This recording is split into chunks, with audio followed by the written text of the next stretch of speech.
శ్రీ గణేశాయ నమః. శారదా గురుభ్యో నమః. ఈటీవీ లైఫ్ ఆధ్యాత్మిక ఛానల్ ప్రేక్షకులకు శుభోదయం. శ్రీరస్తు కార్యక్రమానికి శుభస్వాగతం. కార్యక్రమంలో శుభతిథి అంశంలో నేటి పంచాంగ వివరాలు చూద్దాం. ఆంగ్ల తేదీ 29వ తేదీ 8వ నెల 2025 సంవత్సరం శుక్రవారం. స్వస్తి శ్రీ చాంద్రమాన శ్రీ విశ్వావసనామ సంవత్సరం దక్షిణాయనం వర్ష ఋతువు భాద్రపద మాసం శుక్లపక్షం షష్ఠి తిథి సాయంత్రం 5:41 వరకు, అనంతరం సప్తమి. స్వాతి నక్షత్రం ఉదయం 10:32 వరకు, అనంతరం విశాఖ నక్షత్రం. బ్రాహ్మయోగం మధ్యాహ్నం 2:18 వరకు, అనంతరం ఐంద్రయోగం. తైతుల గరణం సాయంత్రం 5:41 వరకు, అనంతరం గరజీకరణం. వర్జం సాయంత్రం 4:44 నుండి 6:31 వరకు. దుర్ముహూర్తం ఉదయం 8:31 నుండి 9:21 వరకు, తిరిగి దుర్ముహూర్తం మధ్యాహ్నం 12:38 నుండి 1:27 వరకు. నేటి అమృత ఘడియలు తెల్లవారుజామున 3:23 నుండి 5:09 వరకు. నేటి రాహుకాలం ఉదయం 10:30 గంటల నుండి 12 వరకు. నేటి యమగండం మధ్యాహ్నం 3 గంటల నుండి 4:30 వరకు. ఇక ఈనాటి తిథివార నక్షత్రాలను అనుసరించి చేయగిన దేవతోపాసన గురించి చూచినట్లయితే భాద్రపద మాసంలో శుద్ధ షష్ఠి. ఈ రోజున షష్ఠి తిథి సుబ్రహ్మణ్య స్వామి అధిష్టానంగా కలిగినటువంటి తిథి. సుబ్రహ్మణ్య స్వామి అధిష్టానంగా కలిగినటువంటి ఈ తిథి నాడు, అందులో శుక్రవారం, భాద్రపద మాసంలో వచ్చినటువంటి శుక్రవారం నాడు సుబ్రహ్మణ్య స్తోత్ర పారాయణ కనుక చేసినట్లయితే విశేషమైన ఫలితాలు మనకి అందుతాయి. సుబ్రహ్మణ్య స్వామి గురించి మనం చూసినట్లయితే నాగదోషాలు ఉన్నటువంటి వాళ్ళు సుబ్రహ్మణ్య స్వామిని తప్పకుండా ఆరాధించాలి. అట్లాగే కళత్ర సంబంధమైనటువంటి దోషాలు ఉన్నవాళ్ళు సుబ్రహ్మణ్య స్వామిని ఆరాధించాలి. సంతాన సంబంధమైనటువంటి దోషాలు ఉన్నవాళ్ళు సుబ్రహ్మణ్య స్వామిని ఆరాధించాలి. వీటన్నిటికంటే కూడా ముఖ్యంగా జ్ఞాన సంబంధమైనటువంటి కామ్యం ఉన్నటువంటి వాళ్ళు కూడా సుబ్రహ్మణ్య స్వామిని ఆరాధించాలి. ఎందుకంటే సుబ్రహ్మణ్య స్వామి కూడా పరమ గురుస్వరూపం. అందులో ఆ పేరులో ఉన్నటువంటి విశేషం ఏమిటంటే సుబ్రహ్మణ్యం సర్వగురువు అని మనకి సంప్రదాయంలో ఛందస్సు తెలిసినటువంటి వాళ్ళు అక్షరాలకు గురువు, లఘువు అని సూచన చేస్తారు. సుబ్రహ్మణ్య అనేటటువంటి ఈ పేరును కనుక చూసినట్లయితే ఇందులో ఉన్న ఈ 4 అక్షరాలు కూడా గురువులే. అందుకే సుబ్రహ్మణ్యం సర్వగురువు అన్నారు. ఇంతేకాకుండా మరొక విశేషం ఏమిటి అంటే ఈ సుబ్రహ్మణ్యం సర్వగురువు ఉన్నటువంటి విశిష్టత ఏమిటంటే ఒకానొక సందర్భంలో పరమేశ్వరుడు శాపవశాత్తు ఆయనకు ఉన్నటువంటి ఆ మంత్రాలన్నీ కూడా ఆయన మరపుకు వచ్చినటువంటి స్థితి వస్తే ఆ సందర్భంలో సుబ్రహ్మణ్య స్వామి ఆయనకి తిరిగి ఉపదేశం చేశాడు అని ఆయన్ని పరమగురుస్వరూపంగా సుబ్రహ్మణ్య స్వామిని చెప్తారు. కుమార అనేటటువంటి పేరు ఇంకెవరికి ఉండదు, సుబ్రహ్మణ్య స్వామికే ఉంటుంది. మరొక విశిష్టత ఏమిటంటే స్వామినాథుడు అంటే స్వామి అంటే అధిపతి, యజమాని అని అర్థం. నాథుడు అన్నా కూడా అదే అర్థం వస్తుంది. ఇందులో ఉన్నటువంటి అంతరార్థం ఏమిటంటే సకల దేవతా సైన్యానికి ఈయన నాథుడు కనుక ఈయనని స్వామినాథుడు అని పిలిచారు. అందుకే స్వామివారిని స్తోత్రం చేస్తూ కూడా శంకర భగవత్పాదుల వారు హే స్వామినాథ కరుణాకర దీనబంధో అని చక్కగా ఆ స్తోత్రాన్ని ఆరంభించారు. ఈనాడు ఇక మరొక విశేషం సుబ్రహ్మణ్య ఆరాధనతో పాటు ఈ రోజున స్వాతి నక్షత్రం. స్వాతి సమీరణో వాయు అధిష్టానంగా కలిగినటువంటి స్వాతి నక్షత్రంలో ఆవిర్భవించినటువంటి మహానుభావుడు స్తంభోద్భవుడైనటువంటి నరసింహస్వామి. ఈ శుక్రవారం స్వాతి నక్షత్రం నాడు నరసింహస్వామికి సంబంధించినటువంటి నరసింహస్వామి దర్శనం, నరసింహస్వామి అర్చన, నరసింహస్వామి క్షేత్రాల్లోకి వెళ్ళి అభిషేకాన్ని కనుక చక్కగా తిలకించినట్లయితే సకల విధాలైనటువంటి దుఃఖాలు, దారిద్ర్యాలు ఈనాడు నశిస్తాయి. ఇంతేకాకుండా నరసింహస్వామి కరావలంబ స్తోత్ర పారాయణ చేసినట్లయితే ఎటువంటి దుర్భరమైన స్థితిలో ఉన్నటువంటి వాళ్ళైనా సరే చక్కటి సద్గతిని పొందుతారు. ఎందుకంటే శంకర భగవత్పాదులంతటి వారు ఆయన చాలా విపత్కరమైన, ఇబ్బందికరమైనటువంటి పరిస్థితుల్లో ఉన్నప్పుడు ఈ లక్ష్మీనరసింహ కరావలంబ స్తోత్రం ఆయన చేయడం జరిగింది. శ్రీమత్పయోనిధి నికేతన చక్రపాణే భోగేంద్ర భోగ మణిరాజిత పుణ్యమూర్తే యోగీశ శాశ్వత శరణ్య భవాబ్దిపోత లక్ష్మీనరసింహ మమదేహి కరావలంబం అని ఈ కరావలంబ స్తోత్రాన్ని ఆయన పారాయణ చేయగానే ఆయన కరాన్ని ఆలంబంగా ఇచ్చినటువంటి మహానుభావుడు నరసింహస్వామి. ఉగ్రం వీరం మహావిష్ణుం జ్వలంతం సర్వతోముఖం నృసింహం భీషణం భద్రం మృత్యుమృత్యోర్నమామ్యహం. నరసింహస్వామి మృత్యువుకే మృత్యు అంతటి వాడు. అటువంటి నరసింహ పాద సమాశ్రయం చేసినటువంటి వాళ్ళకి మృత్యుభీతి కానివ్వండి, దారిద్ర్య దుఃఖ బాధ కానీ ఉండదనే శాస్త్రవచనం. అటువంటి నరసింహుడి యొక్క కృప, సుబ్రహ్మణ్యుడి యొక్క కృప అందరికీ పరిపూర్ణంగా ఉండాలని ఆశిస్తూ స్వస్తి.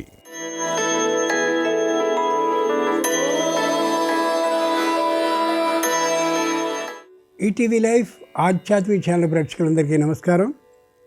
శ్రీరస్తు కార్యక్రమంలో గ్రహయోగం అంశానికి స్వాగతం. ఈనాటి గ్రహయోగం శీర్షికలో మేషాది ద్వాదశ రాశుల వారికి కలిగే శుభ అశుభ ఫలితాలని, అవసరమైన సందర్భాల్లో ప్రత్యామ్నాయ మార్గాలని తెలుసుకుంటారు. అంతేకాక ఏ రాశి వారికి ఏ దైవ ఆరాధన శుభకరము, ఏ రాశి వారికి ఏ దిక్ ప్రయాణం లాభకరము, ఏ రాశి వారు ఏ రంగు దుస్తుల్ని ధరించినట్టయితే సకల కార్య పరిసమాప్తి అవుతుందో, ఏ రాశి వారికి ఏ సంఖ్య అదృష్ట సంఖ్యగా నేటికి మాత్రం పరిణమించబోతోందో ఆ విశేషాలన్నింటినీ తెలుసుకుంటారు. వీటితో పాటు ఈరోజు శుక్రవారం వినాయక నవరాత్రులు విశేషమైనటువంటి వైభవోపేత విధానంతో జరుగుతున్నాయి. ఈ నేపథ్యంలో లక్ష్మీ గణపతి స్వరూపం ఏమిటో, ఆ స్వరూపానికి ఉన్న ప్రత్యేకత ఏమిటో శ్రీకరం శీర్షికలో తెలుసుకుందాం.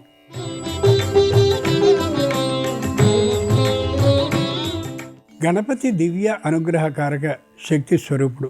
గణపతి మనకి తొలివేలుపు. అంచేతనే ఆదౌ పూజ్యో గణాధిప అని సంప్రదాయం చెప్తోంది. గణపతికి సిద్ధి బుద్ధి అనే ఇద్దరు సతులున్నారు అని పురాణాలు విశ్లేషించాయి. ఈ ఇరుదేవేరులు గణపతి అనుగ్రహ ఫలదాయక శక్తులుగా భావిస్తారు. ఓం సిద్ధిదాత్రే నమః, ఓం బుద్ధి పతయే నమః అని గణపతిని మనం పూజిస్తాం.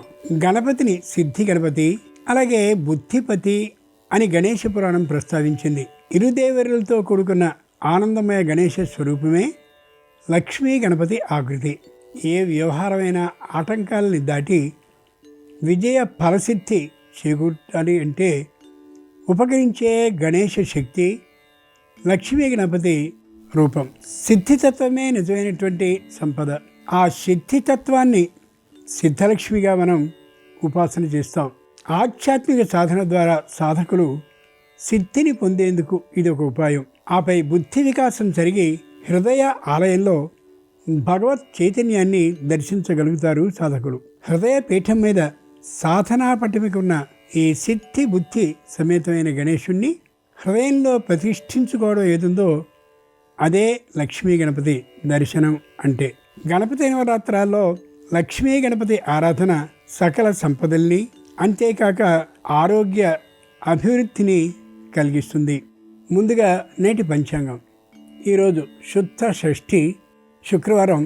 నక్షత్రం స్వాతి, ఉదయం 10:32 వరకు, తదుపరి విశాఖ. ఇక నేటి గ్రహస్థితిని పరిశీలించి చూస్తే మిథునంలో గురువు ఉన్నాడు, కర్కాటకంలో బుధ శుక్రులున్నారు, సింహంలో రవి కేతువులు ఉన్నారు, కన్యలో కుజుడున్నాడు, కుంభంలో రాహు ఉంటే మీనంలో శని ఉన్నాడు. ఈ తాత్కాలిక గ్రహస్థితి ఆధారంగా మేషాది ద్వాదశ రాశుల వారికి కలిగే శుభ అశుభ ఫలితాలని క్రమంగా తెలుసుకుందాం. ముందుగా మేషరాశి.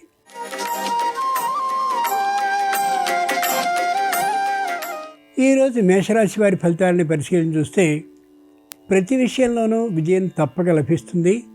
అయితే తగినటువంటి జాగ్రత్తని మాత్రం తీసుకోవడం తప్పనిసరి. ఎవరి మీదనో పని పెట్టడం సరికాదు. వాద వివాదాలకి ఏమాత్రము అవకాశం లేకుండా ఉండేలా మౌనంగా ఉండడం కానీ, లేదా ప్రతిస్పందించకుండా ఉండడం కానీ చాలా చాలా మంచిది. విద్యార్థులు కానీ, ఉద్యోగస్తులు కానీ పోటీ పరీక్షలకి సిద్ధమైనట్లయితే తప్పక విజయాన్ని సాధించగలుగుతారు. శుక్రవారం సందర్భంగా మేషరాశి వారు మహాలక్ష్మీదేవిని గంధజలంతో అభిషేకించినట్లయితే వ్యాపారంలో శుభవార్త వినే అవకాశం ఉంటుంది. తూర్పు దిక్కు ప్రయాణం అనుకూలం. కలిసి వచ్చే రంగు తెలుపు. అదృష్ట సంఖ్య 2.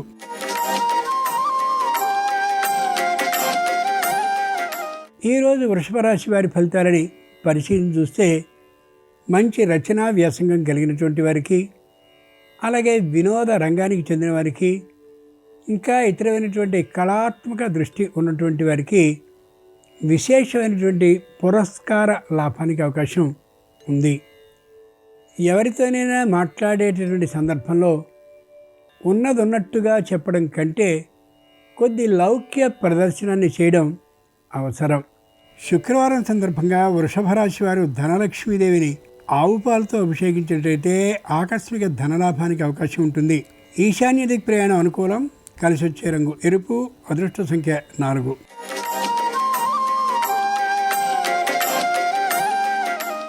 ఈరోజు మిథున రాశి వారి ఫలితాలని పరిశీలన చూస్తే తీవ్రమైనటువంటి శ్రమకి గురవుతూ ఉంటారు. మానసికమైనటువంటి ఒత్తిడి మరింతగా పెరుగుతూ ఉంటుంది.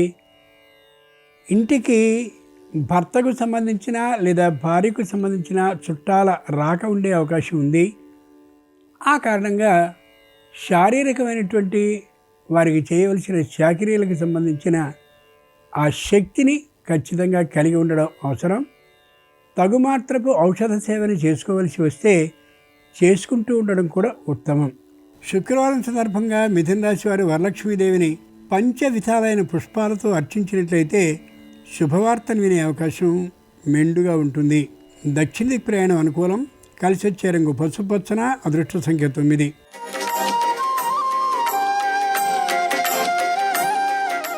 ఈరోజు కర్కాటక రాశి వారి ఫలితాలని పరిశీలన చూస్తే తాత్కాలిక వైరాగ్య భావం కలిగే అవకాశం ఉంటుంది. ఆస్తి మీద కానీ, సంపదల మీద కానీ, సంతానం మీద కానీ ఎవ్వరి మీద అంతటి సంపూర్ణమైనటువంటి భావం కలిగే అవకాశం ఉండకపోవచ్చు.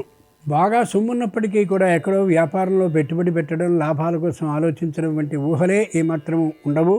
అక్కడే నిలబడి ఏ విధంగా అయితే ఒకసారి కాళ్ళని పైకి క్రిందికి కదుపుతూ శారీరకమైనటువంటి వ్యాయామ ఫలితాన్ని పొందుతారో అదే తీరుగా ఉన్నటువంటి సొమ్ముతో అలాగే ఉంటారు తప్ప ఎక్కడ పెట్టుబడిని పెట్టే ఊహలు, ఆలోచనలు ఉండవు. అది ఆరోగ్యానికి చాలా మంచిది. శుక్రవారం సందర్భంగా కర్కాటక రాశి వారి సౌభాగ్య లక్ష్మీదేవిని ఫల రసాలతో అభిషేకించినట్టయితే రావలసిన బకాయిలన్నీ వచ్చే అవకాశం ఉంటుంది. నిరుతి దిక్ ప్రయాణం అనుకూలం. కలిసి వచ్చే రంగు నలుపు. అదృష్ట సంఖ్య 6.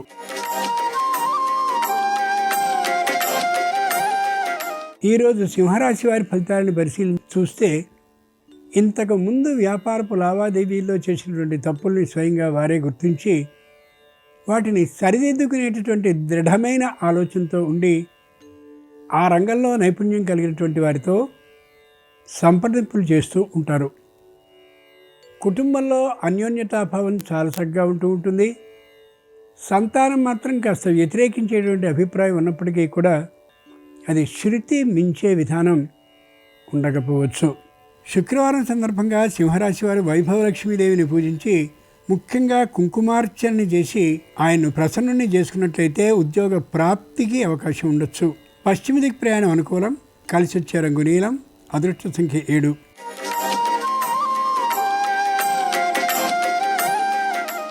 ఈరోజు కన్యారాశి వారి ఫలితాలను పరిశీలన చూస్తే ఎదుటి వారిని బాగా ప్రశంసిస్తూ పనుల్ని చేస్తూ ఆర్థికమైనటువంటి లాభాన్ని పొందుతారు.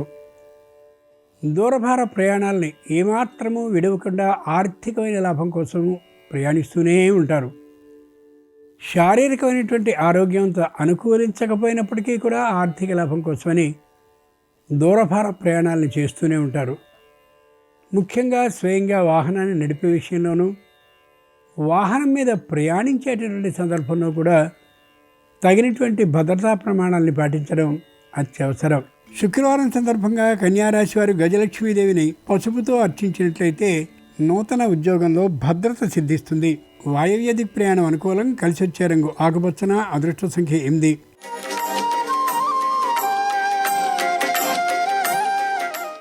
ఈరోజు తులారాశి వారి ఫలితాలను పరిశీలన చూస్తే ఆర్థికంగా బాగా పెరగాలి అనే ఆలోచన మరింతగా పెరుగుతుంది.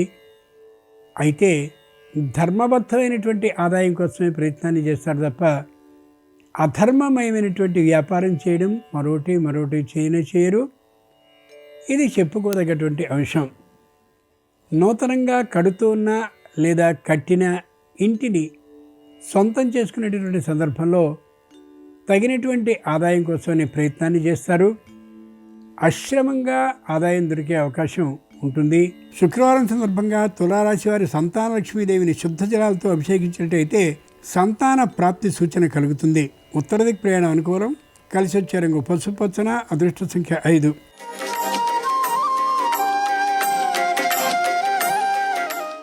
ఈరోజు వృశ్చిక రాశి వారి ఫలితాలను పరిశీలన చూస్తే తాము అన్నమాటకే కట్టుబడి ఉంటారు. ఎవరు ఏ విధమైనటువంటి సూచనని చేసినా, సలహాని ఇచ్చినా, కొద్దిగా ఇలా మార్చుకోమని చెప్పినప్పటికీ కూడా ఏమాత్రము వినే పరిస్థితి వారిలో ఉండదు. కొత్తగా నిర్మించుకున్న లేదా కట్టుకున్నటువంటి ఇంటికి కావలసిన మరమ్మతుల్ని చేస్తూ విశేషమైనటువంటి శ్రమకి గురయ్యే అవకాశం గోచరిస్తోంది. ఆర్థికమైనటువంటి పెట్టుబడి కోసం ప్రయత్నాలు చేస్తారు. నిజానికి ఎక్కువ పెట్టుబడి రావాల్సి వచ్చినప్పటికీ కూడా అంత రాకపోవచ్చు, కానీ సంతృప్తికరంగానే ఉంటారు ఈ రాశివారు ఈ రోజున. శుక్రవారం సందర్భంగా వృశ్చిక రాశివారు జయలక్ష్మీదేవిని శరకు రసాలతో అభిషేకించగలిగితే తప్పక ఆర్థికమైనటువంటి పెట్టుబడి లభించే అవకాశం ఉంటుంది వ్యాపారానికి. ఆగ్నేయ ప్రయాణం అనుకూలం. కలిసి వచ్చే రంగు ఎరుపు. అదృష్ట సంఖ్య 4.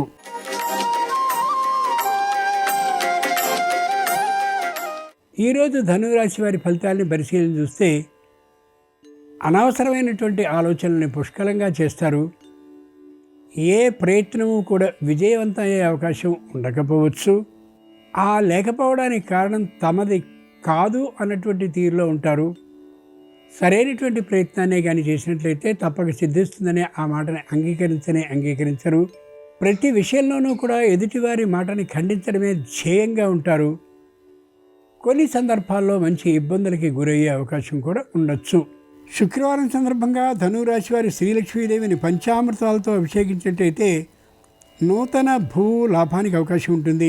ఉత్తర దిక్కు ప్రయాణం అనుకూలం. కలిసి వచ్చే రంగు తెలుపు. అదృష్ట సంఖ్య 3.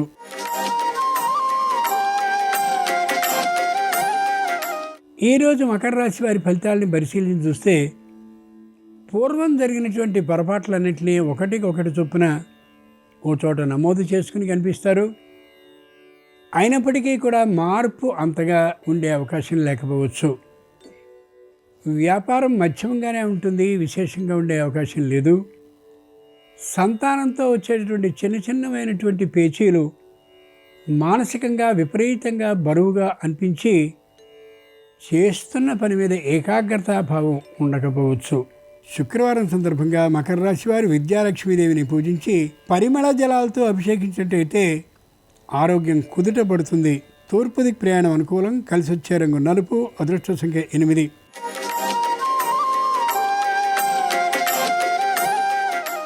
ఈరోజు కుంభరాశి వారి ఫలితాలను పరిశీలించి చూస్తే 5 వేళ్ళు ఒక చోట చేర్చి గట్టిగా గుప్పెడుల్లా కుటుంబాన్ని భద్రంగా నడుపుతున్నటువంటి ఆ కుటుంబంలో చిన్నదైనటువంటి పొరపాటు సంతానంలో ఒకరి ద్వారా లభించే అవకాశం ఉంది.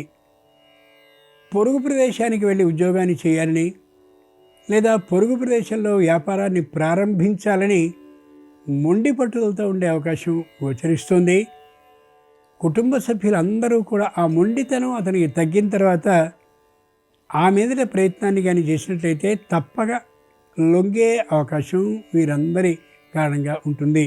శుక్రవారం సందర్భంగా కుంభరాశి వారు ధాన్యలక్ష్మీదేవిని తేనెతో అభిషేకించినట్టయితే సకల సమస్యలు పరిష్కరింపబడి ఆర్థికమైన లాభం కలగచ్చు. ఉత్తర దిక్కు ప్రయాణం అనుకూలం. కలిసి వచ్చే రంగు నీలం. అదృష్ట సంఖ్య 1.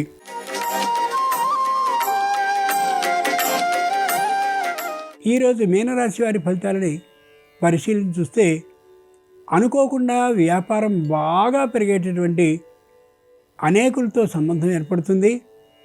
వారందరూ కూడా వీరికి సహాయం చేస్తూ ఉండేటటువంటి కారణంగా విశేషమైన ఆర్థిక ధన లాభాన్ని పొందగలుగుతారు. ఏ విధంగానూ కూడా ఆవేశం లేకుండా రోషం అభిమానం అనేటటువంటి వాటికి గురి కాకుండా ఎప్పటికప్పుడు నిందలు ప్రశంసలు అనే వాటిని తుడిచిపెట్టుకు వెళ్ళిపోతూ ఉండడం చాలా అవసరం. శుక్రవారం సందర్భంగా మీనరాశి వారి విజయలక్ష్మీదేవిని కొబ్బరి నీళ్లతో అభిషేకించినట్టయితే ఆగిన పనుల్లో శీఘ్రమైన కదలిక కలిగి ఆర్థిక లాభానికి అవకాశం ఉంటుంది. ఈశాన్య దిక్కు ప్రయాణం అనుకూలం. కలిసి వచ్చే రంగు తెలుపు. అదృష్ట సంఖ్య 3. ఇవి ఈనాడు ద్వాదశ రాశుల వారికి కలిగే శుభ అశుభ ఫలితాలు. ఈరోజు శుక్రవారం అయినటువంటి సందర్భంగా లక్ష్మీ గణపతి అనుగ్రహం సంపూర్ణంగా సర్వరాశుల వారికి కలగాలి హృదయపూర్వకంగా ప్రార్థిస్తూ స్వస్తి.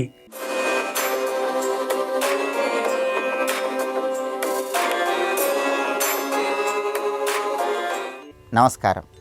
ఈరోజు సూర్య షష్ఠి. ఈ సందర్భంగా ఎలాంటి విధి విధానాలు పాటించాలో, అలాగే గణేష నవరాత్రుల సందర్భంగా గణపతి దగ్గర ఎలాంటి దీపారాధనలు వెలిగిస్తే ఎలాంటి సత్ఫలితాలు కలుగుతాయో నేటి శుభం లాభం అనే శీర్షికన పరిశీలిద్దాం. ప్రధానంగా ఈరోజు భాద్రపద శుక్ల షష్ఠి తిథి ఉంది. దీన్ని సూర్య షష్ఠి అనే పేరుతో పిలుస్తారు.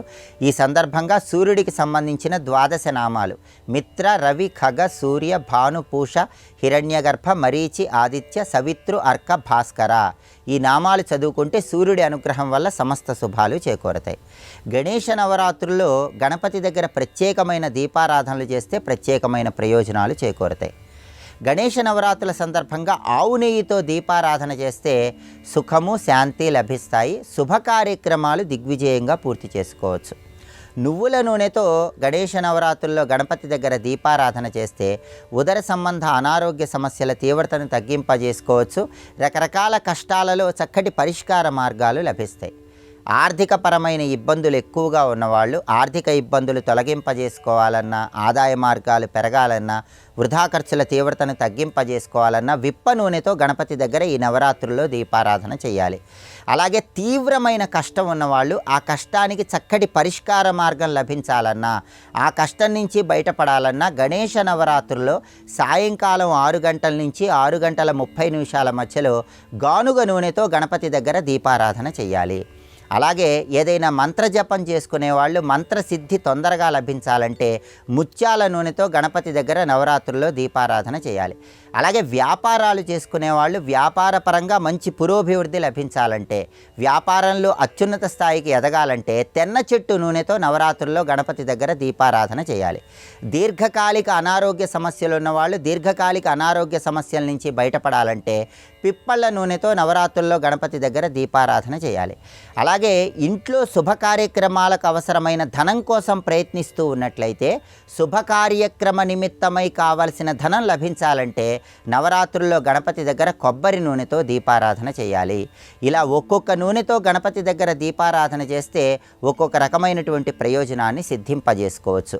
అలాగే ఒత్తుల పరంగా కూడా గణేష నవరాత్రుల్లో పత్తితో చేసిన ఒత్తులతో గణపతి దగ్గర దీపారాధన చేస్తే పితృదోషాలు, పితృశాపాల నుంచి సులభంగా బయటపడవచ్చు.